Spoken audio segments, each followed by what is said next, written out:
Selamat berjumpa kembali, terutama untuk kalangan dosen maupun rekan-rekan mahasiswa, dan juga tidak ketinggalan para guru maupun para pelaku dari dunia usaha maupun dunia industri. Pada kesempatan yang amat baik ini, kita akan membahas khusus tentang visi dan misi. Kita tahu bahwa visi dan misi merupakan salah satu elemen yang mesti ada di dalam sebuah organisasi, lembaga, kemudian juga entitas tertentu maupun sampai pada tataran perusahaan.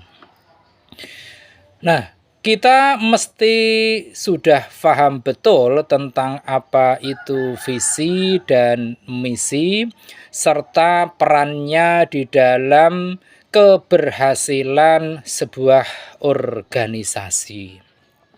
Nah, visi itu sendiri merupakan sebuah rangkaian kata yang memuat impian, kemudian juga cita-cita, nilai dari masa depan organisasi, baik dalam sebuah hal-hal yang berlangsung di dalam perusahaan, kemudian lembaga, ataupun entitas tertentu.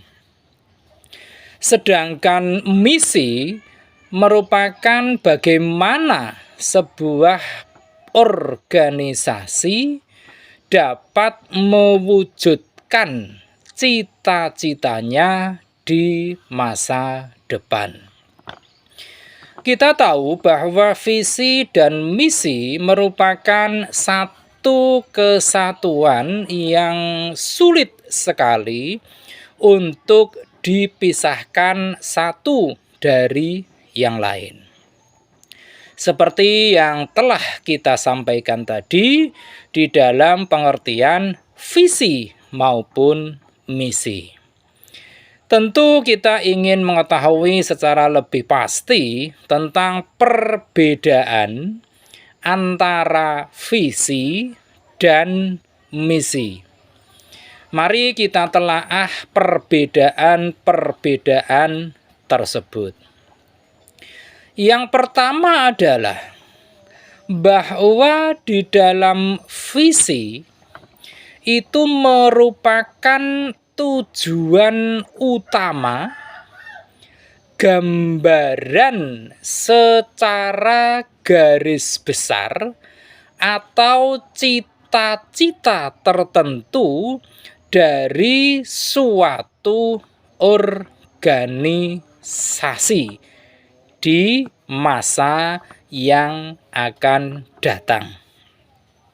Sedangkan misi merupakan gambaran dari cara atau langkah yang akan dilakukan guna melakukan atau mewujudkan tujuan utama tersebut. Kemudian perbedaan yang kedua, bahwa dalam visi itu memuat pernyataan yang memiliki sifat umum.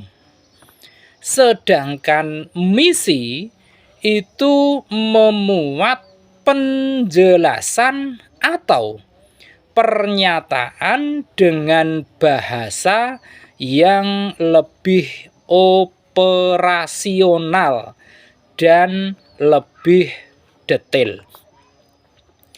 Kemudian perbedaan antara visi dan misi yang ketiga, yaitu bahwa visi merupakan wujud dari cita-cita dalam jangka panjang atau memiliki orientasi pada masa depan.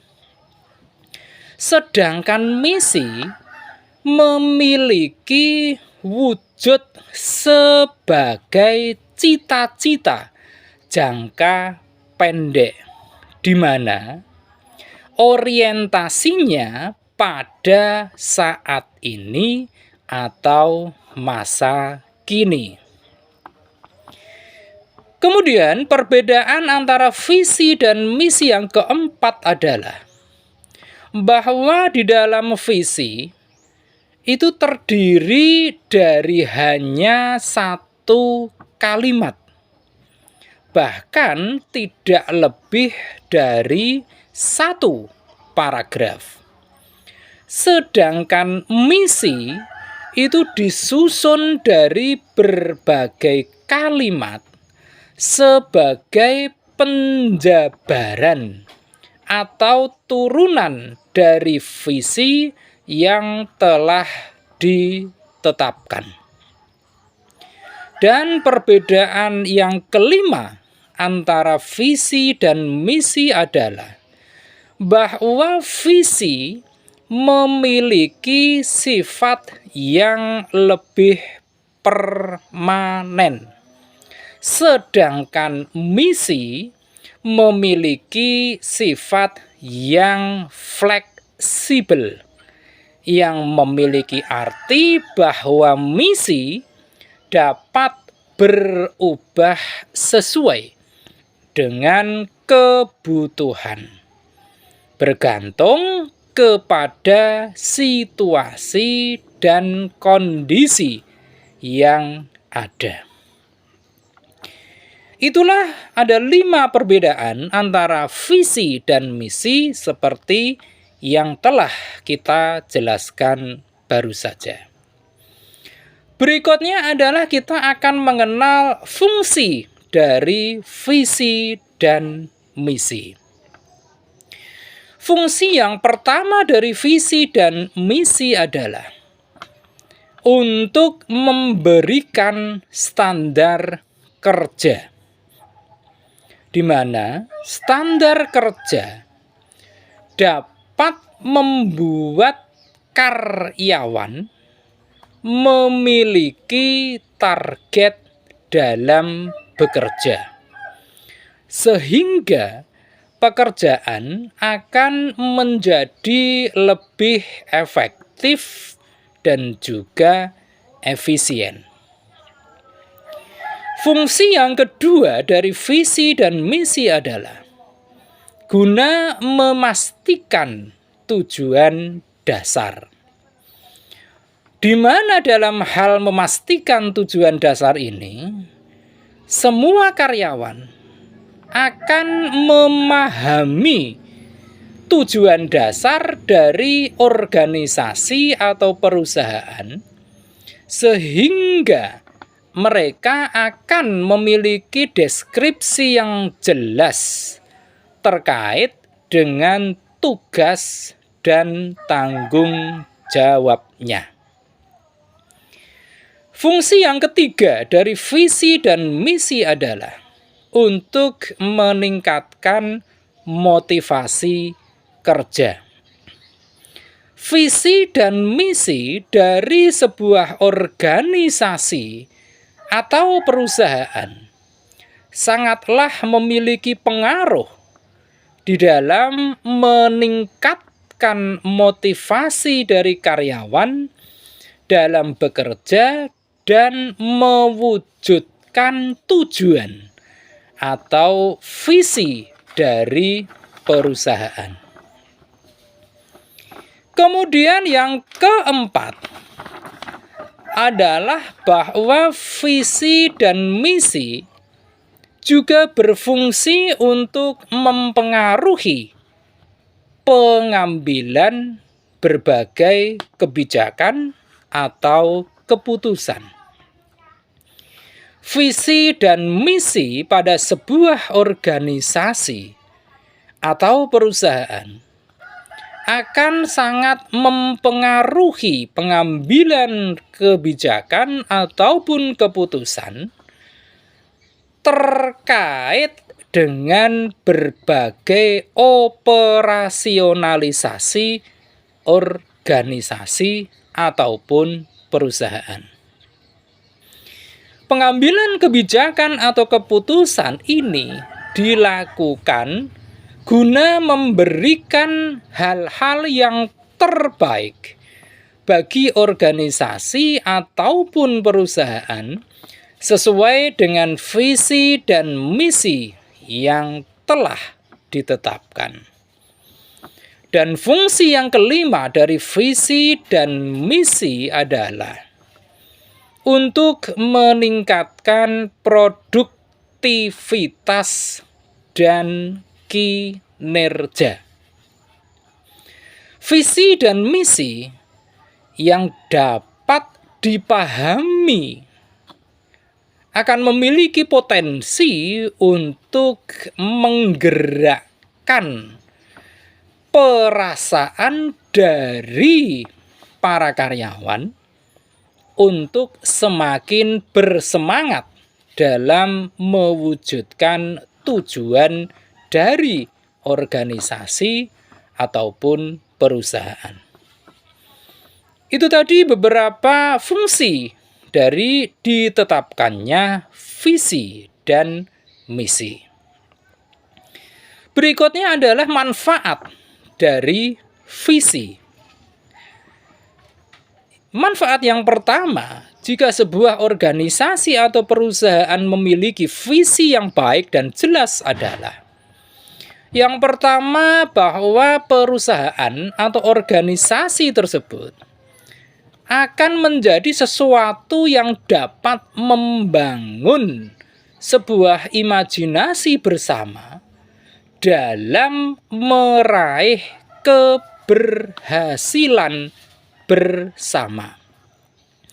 Baik keberhasilan untuk saat ini maupun keberhasilan di masa yang akan datang. Selanjutnya, manfaat kedua dari sebuah visi adalah visi tersebut dapat menumbuhkan sekaligus meningkatkan rasa memiliki bersama atas keberadaan perusahaan kepada seluruh karyawan. Manfaat visi yang ketiga yaitu akan mampu meningkatkan standar kerja yang lebih baik. Dan manfaat yang keempat dari ditetapkannya sebuah visi organisasi atau perusahaan adalah demi mampu menumbuhkan dan meningkatkan rasa tanggung jawab dan kinerja yang tinggi di dalam bekerja bagi seluruh komponen organisasi atau perusahaan. Nah, itu tadi adalah manfaat dari ditetapkannya sebuah visi. Selanjutnya adalah manfaat dari ditetapkannya misi. Ada beberapa manfaat jika sebuah organisasi atau perusahaan memiliki misi yang baik sekaligus jelas. Manfaat yang pertama yaitu akan dapat menjadi langkah awal bagi organisasi dalam mencapai visinya.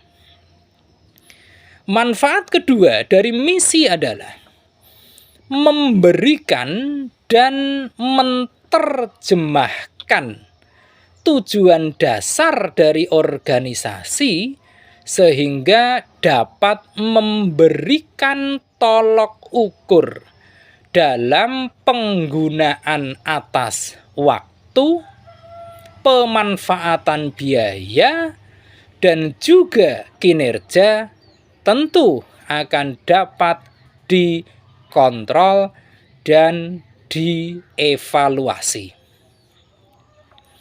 Manfaat berikutnya dari sebuah misi atau yang ketiga yaitu dapat memacu perusahaan untuk terus melakukan karya-karya terbaru atau berinovasi dalam menghadapi kompetisi atau persaingan.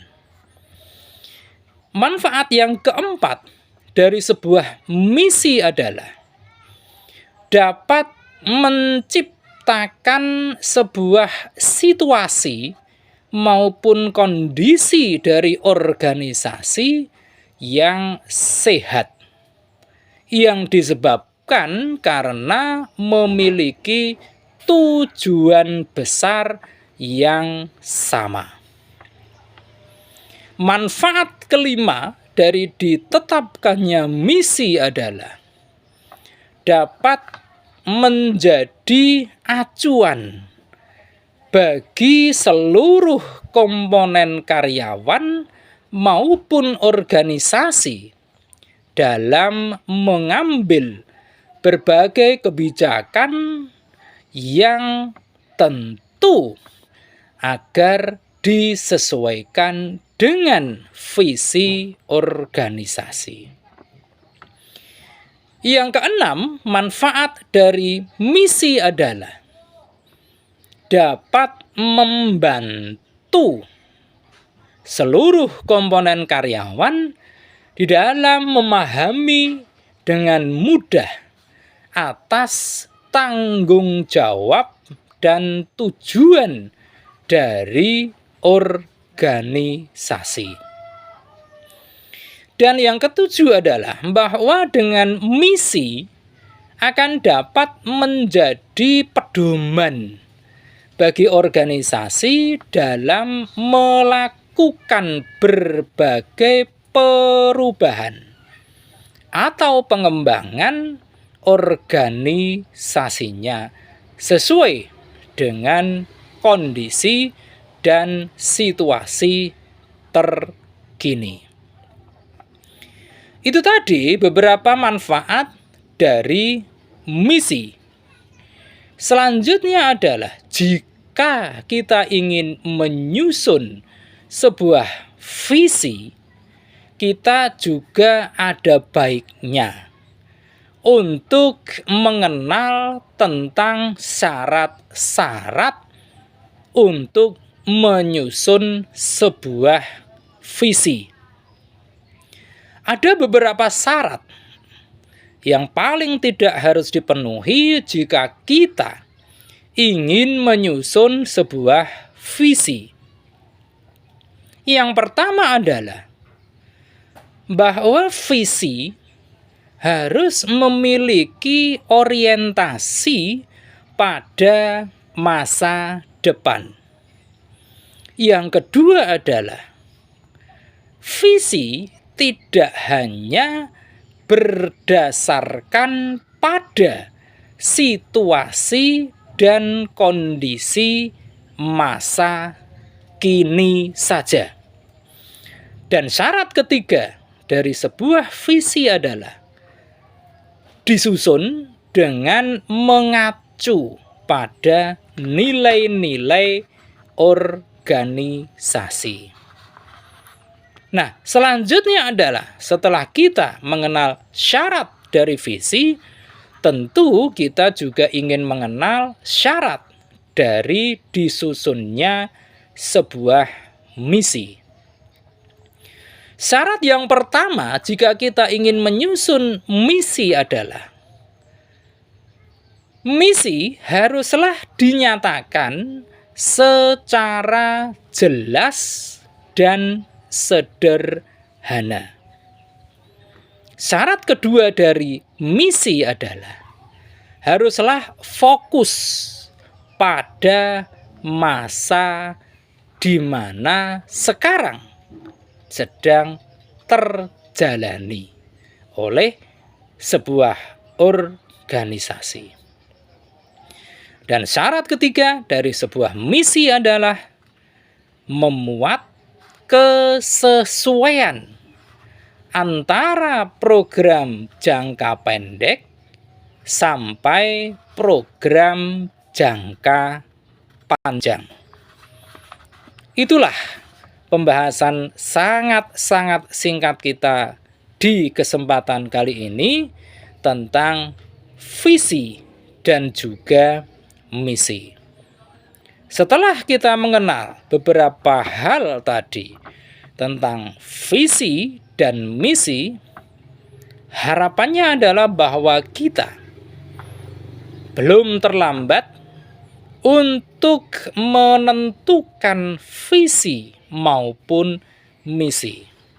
Tidak terkecuali dalam kehidupan dalam entitas yang sederhana sekalipun. Bahkan kita sebagai individu juga alangkah baiknya jika kita juga memiliki visi maupun misi dalam merengkuh masa depan kita. Demikian pembahasan singkat kali ini tentang visi dan misi. Terima kasih sekali atas perhatian Anda semua.